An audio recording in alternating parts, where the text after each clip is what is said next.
I started playing drums when I was 4 years of age.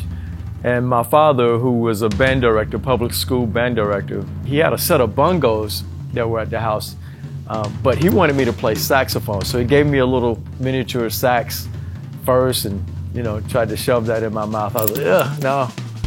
And I would always gravitate to these bongos that he had. And so I would just be sitting on the floor playing those. So he decided that he would give me a drum kit. I had a miniature blue oyster pearl kit that he got for me. And he brought it home and I just gravitated to it. And that was the beginning, My younger years, I spent a lot of time listening to Elvin Jones, Tony Williams, and Miles Davis, Coltrane, all the jazz greats, Art Blakey, Roy Haynes.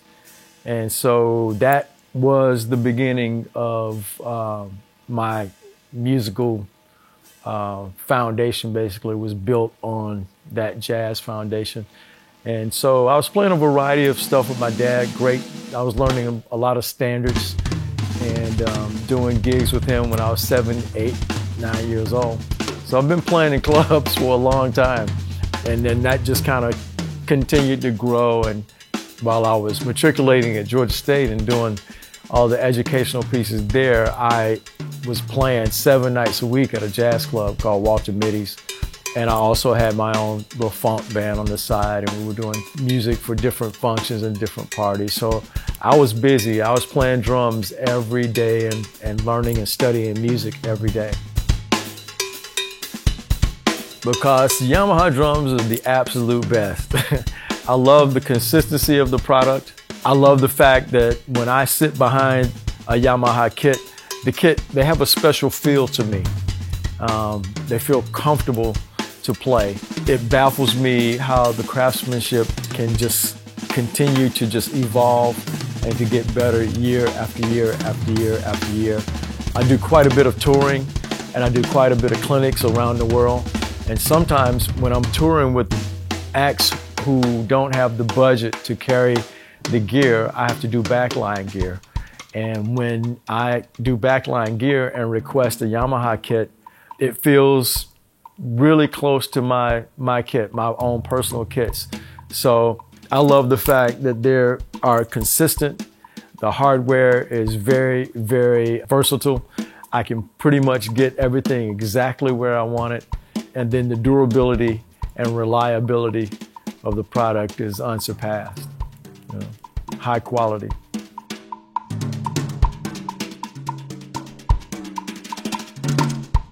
I think I've always, since the beginning, when I was 4 years old, I've always wanted to be a professional. But as any other kid, when I was a teenager, I had this fascination with weather, and I wanted to be a meteorologist for a while. I had aspirations to possibly be an architect, but I was always playing music, and music just kind of overshadowed everything. I love sports too.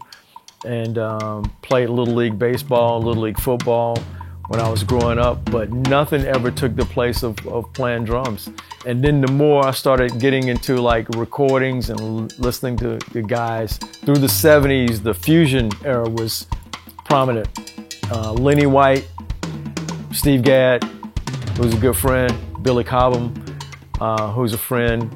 These guys are exploding, and Alex Acuna, with Weather Report, just playing some incredible music. And that music really touched and grabbed my soul. And then conversely to that, I was listening to all the funk bands of the time, Earth, Wind & Fire, Cameo, Rick James, James Brown, all the funk soul stuff out of Motown, and all of that stuff was really, and Stevie. So I was in music in a lot of different genres. I was listening to a lot of different stuff. And so it just kind of perpetuated, my desire to play. And I've always, just wanted to be at the top of my game and play professionally, tour the world, and get paid to play the drums, And I've been blessed to be able to do that, thank God.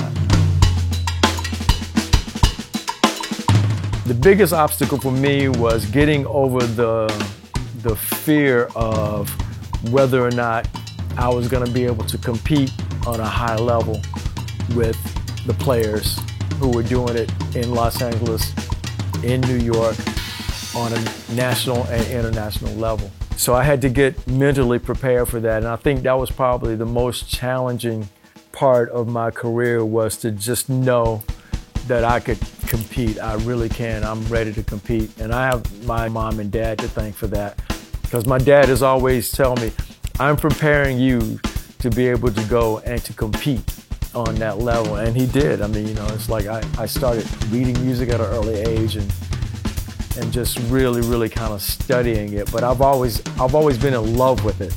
So it wasn't like it was laborious or I hated it or didn't enjoy it. I used to enjoy practicing. You know, I enjoy playing the drums.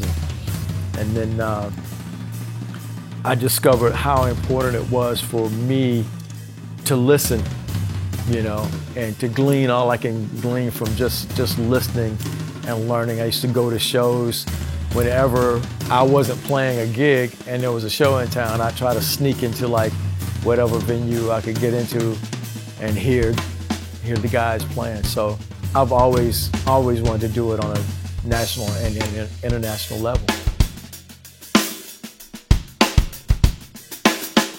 My approach to the drum part is really dictated by what's happening musically, what's happening stylistically, and what kind of mood I'm trying to convey via the song. And so sometimes it works out different ways sometimes. Sometimes I'll go in and I'll just play, I'll have an idea of a groove in my head and I'll program something on the MPC, a loop or something that's kind of in the feel of what I want the song to be. And then I'll go and just lay down a basic drum part, okay?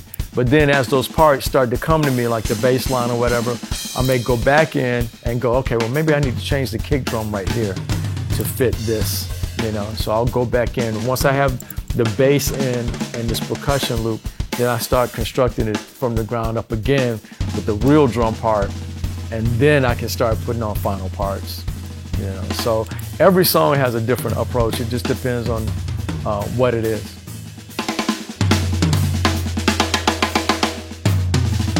I've always admired his groove and his approach to the groove and how the music feel, how he makes the music feel. So hearing him over the years and him being one of my favorite drummers highly influenced how I approach the groove of a song. And so when I got a chance to play alongside him with Eric on that one tour that we did together, it was definitely an honor and a treat. But I discovered, and I knew that he did some marching percussion before, and so did I. So that's what kind of really unified us and brought us together as one guy, because we said to each other, okay, we can approach this just like drum corps. You know, we can play simultaneously, and we both have, you know, kind of similar feels and approach it the same way. But the goal for us was to make music and not to try to outplay each other or play on top of each other.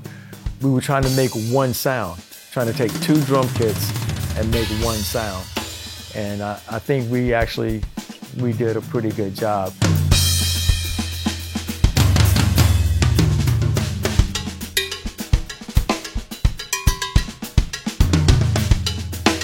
I think the best piece of advice I could give is to first learn the craft, learn the instrument thoroughly, and don't just become a drummer.